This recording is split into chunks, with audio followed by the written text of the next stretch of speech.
Hello and welcome to this session. So we are starting the module 2. Now before we start working on some projects, right? So we need to understand few more important things, right? So we created 3 projects. We understood what LLM is and some basic concepts.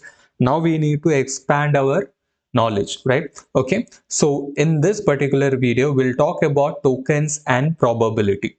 Okay, so in there are a lot of important things, right? Like for example, we have something called as prompts, hallucinations, cost, AI response, reasoning, context window. These are something which are talked a lot in a lot of the video, but fundamentally, right, if you look at it, there are two important things that we need to understand before we actually start looking into these things. So one of them is basically tokens, the other is probability, because all of these are kind of interlinked together. Okay. Now, just to give a little bit information, like prompts we have seen, right? Whatever messages that you send, right? Those are called as prompts. Cost basically talks about how you optimize the cost. So these things again in deep we'll look into that. Hallucinations basically giving you false output. We'll talk about temperature, AI response, context windows in a little later. Okay. But so one basic thing that I wanted to everybody to understand is like, so when you think about AI, right? So a lot of people oversimplify things. I would have also done that, may have done that. So basically, like, what people, especially beginners, think is like AI is something which understands as a human, right? So it understands like a human. So this is not how LLM works actually. So LLMs basically work mathematically using something called as tokens, probabilities, and prediction, right? So at its core, an LLM predicts the most likely next token. So this is something that we briefly talked about in our previous model, right? So LLM predicts the most likely next token. So this is a very, very important thing. Okay. Now it predicts. Now, what exactly is a token now? Right? A token is basically a small piece of text which is processed by the AI. Okay. Now it's a small piece of text. Now different models, right? Different AI models will have this in different things, right? So for example, if I look at a small piece of chunk, right? So it can be words, it can be character, it can be anything, correct? So let's say if I have a word like hello, okay? So this is a word. So how many tokens, right? So it could be one token. Now it could be two tokens depending upon the models and everything. So that is not very specific. So it's just a small chunk of words. So they might take this as a whole one token, or they could basically say, hey, I would put hell as one token and LO as another token, right? So that is also possible, and again depends upon different AI models. Okay, so let's take one more example. Like for example, if if I have something like, hey, I love AI, right? So this is one sentence, right? So now this could be like one token, this could be one token, this could be one token. So there could be like three tokens. All right.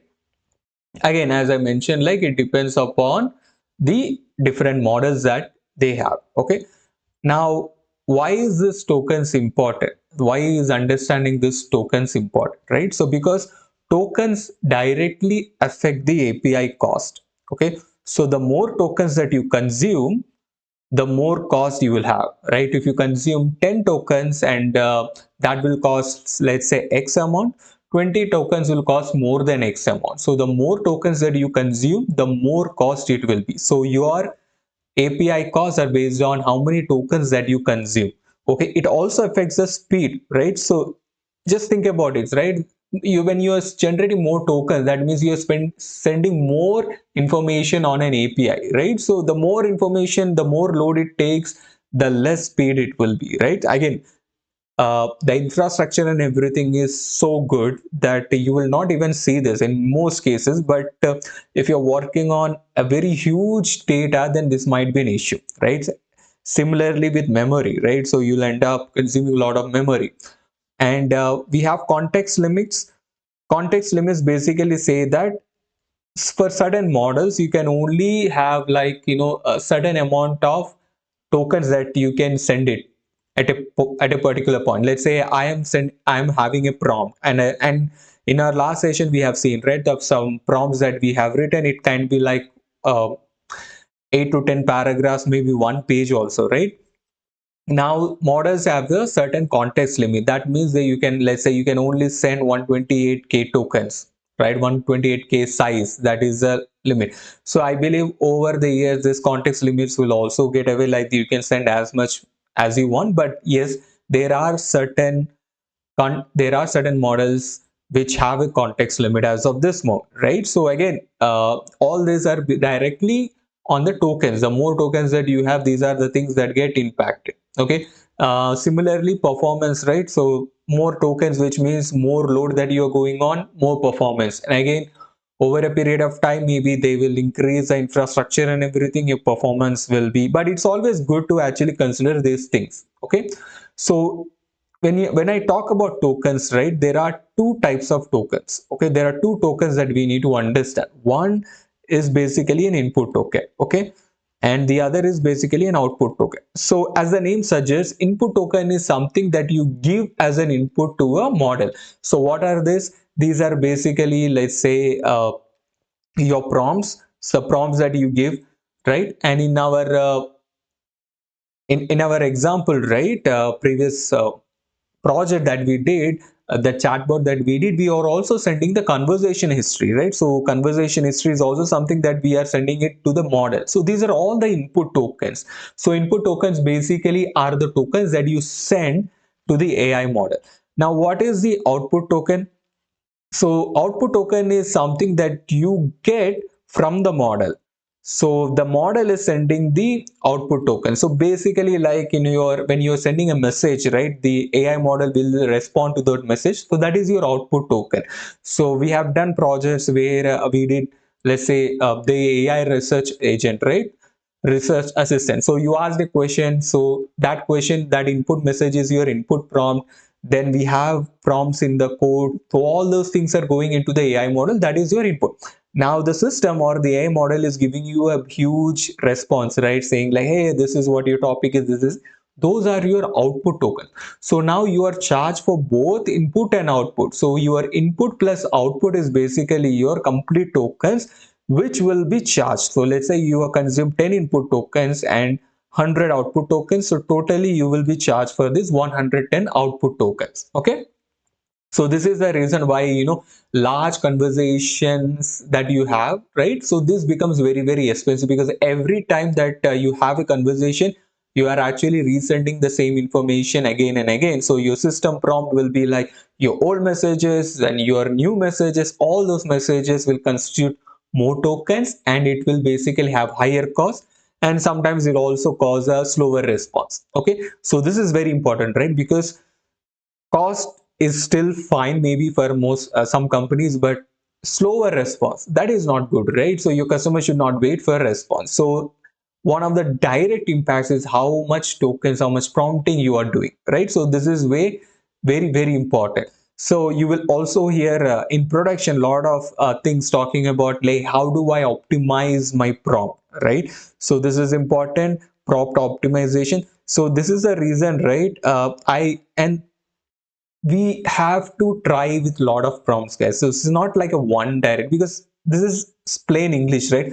So the prompt that you do, you have a very good prompt, it might work on one model, but it may not work on the other model, because every model might be trained differently with different lot of different data. So you'll have to do a trial and error. And that is the reason why I'm actually copying all the prompts, because I did a lot of trial and error. I got you the best prompt that I could get, and all that prompt is basically I'm copying it. I'm not writing the prompt there because it's going to take huge amount of time. Okay, so how do you optimize your prompt is important, right? These are for productions, right?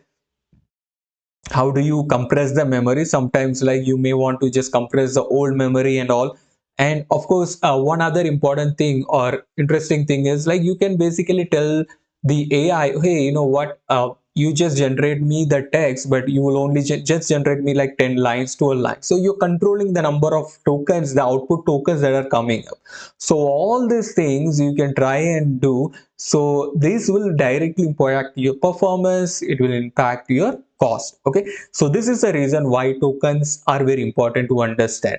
So if you go and check the usage, right, if you go and check the APIs, so you will see that you are actually charged based on tokens. So these different models will have the different tokens. So I'll show you that in some time, right? But this is how the tokens work. All right.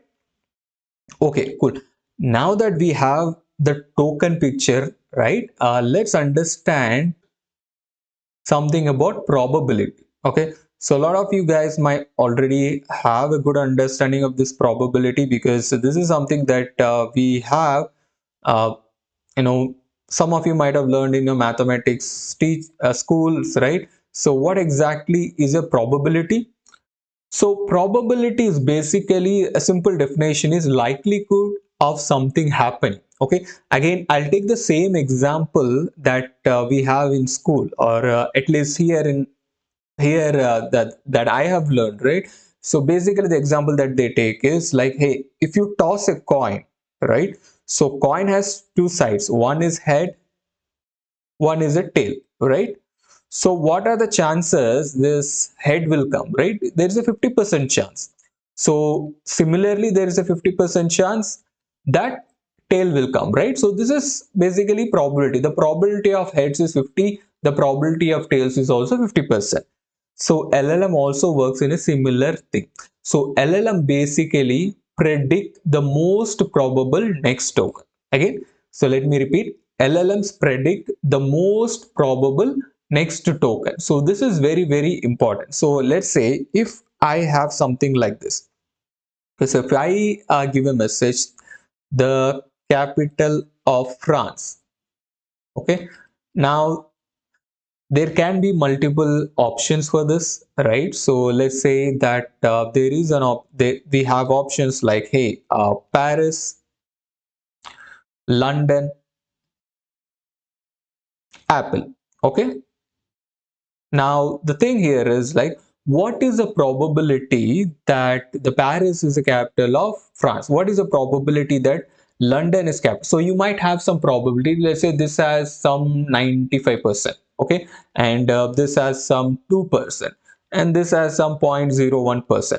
Now what LLM does is like, it will have all this information and it will basically look at, okay, what is the maximum probability, right? So then you would say, oh, Paris has the maximum probability, so this is the most probable token. So it will basically put this as here and say, hey, the capital of France is Paris, right? So you can try in ChatGPT, right? You just say that capital of France is, and it will basically give you the output as Paris. It's basically based on the token. Now how is AI able to get this? Is based on lot of information that is being fed, right? So the LLMs models are trained with a lot of data. So maybe some millions of times this might have already been taught, like, maybe it's been taught on some website which talks about the capital cities, so it might have already known, oh, the capital of France is Paris, million times. Based on that, it knows the probability is basically this one. So this is also the reason why we have hallucinations, right? So you might actually, you you might have, if you have followed the news, like early chat gpt, right? So they would have, early version of ChatGPT actually gave some wrong results. There would have been a lot of social media posts on this, right?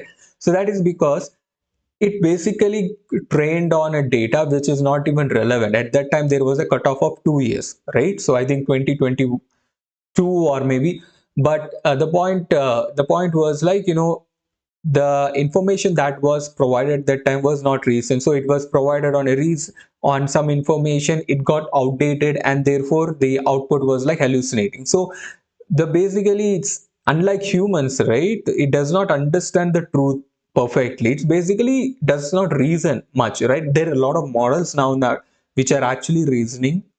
So in future, and it's a very scary thing, like in future you will see a lot of good reasoning models, but the thing right now is like they understand based on prompt. Okay, so if you train the model, let's say if you train the model with the wrong data, so let's say the same example, right, the capital city of France. So if the model is trained on lot of incorrect data, and you in that incorrect data it basically says the capital city of France is, say, let's say Japan, which makes zero sense, right?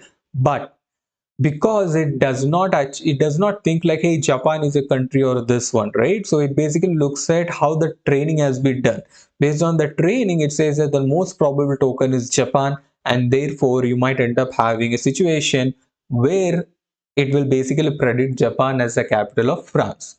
Okay, so this is basically the thing. And again, with tons of training that is going on, these things will actually come down, but you need to basically understand this subtle thing, right? So this is whatever the response that you get from AI, it's not guaranteed. So this is very, very important. The response is not guaranteed to be true. Okay, so let me say this, the guaranteed to be. So what we do is lot of times, right, and not lot of time, most all the time, what we have to do is, and this is something that every leader would tell you, even I tell the same thing to my folks, right? When you get a response from the AI, you have to evaluate that response. Okay, evaluate the response. So now, some of the things we don't need to evaluate the response. So let's say if the model says, hey, this is good, then sometimes you have to evaluate the response. So again, depending upon the use case. So some of them may not be that important. Some of them may be very, very important, right? So let's financial things, right? So let's say somebody reported, hey, there is a debit of $1 million in my account. So the AI model can assess that, but it cannot refund those $1 million. You should not allow the AI to refund those. So there has to be somebody who needs to evaluate the response and take the decision, which is just called as human in the loop. Again, we have projects on this as well, like AI will take a decision, and some of the decision we will bypass, we'll let the AI take the decision. Some of the decision will have human in the loop who will evaluate the response, and the human will decide whether we should continue with that response or we should not, right? But this is all because, like, based on the fact that not everything is guaranteed by the AI, right? So true, not everything is true. Okay, so this is what we wanted to cover here. So we have probability, which is basically how the likelihood of the next token in the context of AI. Now, why that is important? So you need to understand, like, not everything that AI generates has to be true. Sometimes you will have to evaluate.